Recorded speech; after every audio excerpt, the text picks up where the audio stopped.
Halo sobat sejarah, abdi Arkan sareng dinten ieu abdi bade ngajelaskeun salah sahiji pusaka peradaban Sunda, nyaeta Karajaan Salakanegara, kerajaan Hindu anu munggaran di Tatar Sunda.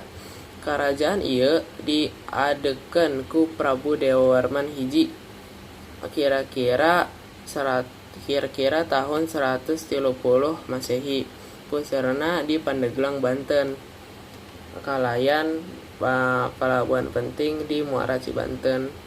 Salakanegara jadi saksi lahirna perpaduan budaya Sunda jeung pengaruh India.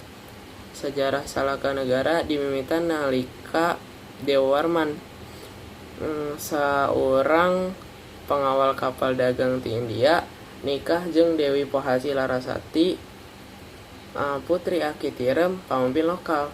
Perkawinan ieu ngahijikeun kakawasan lokal jeung pengaruh India. Jadi pondasi lahirna kerajaan Salakanegara.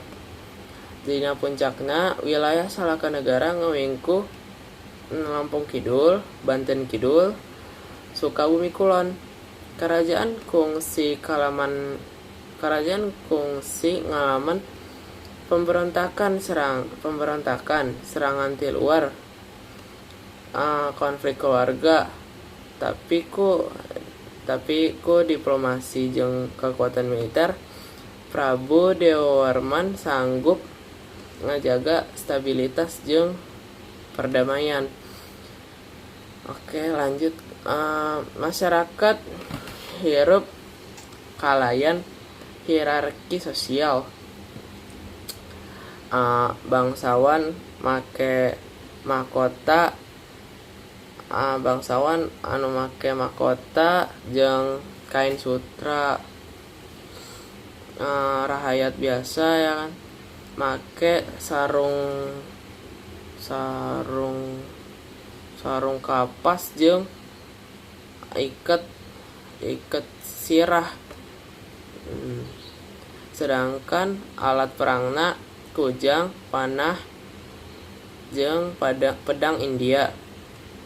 Istana kerajaan diijen tina kayu jati, aya oge candi Hindu, sedangkan rahayat cincing di imah panggung. Sanajan aya naga sengit, warisan Salakanegara tetap jadi bagian penting sejarah Sunda, minangka bukti awal perpaduan budaya lokal jeung pengaruh India. Sakitu penjelasan abdi nganeuan kerajaan Salakanegara. Hatur nuhun tos nonton.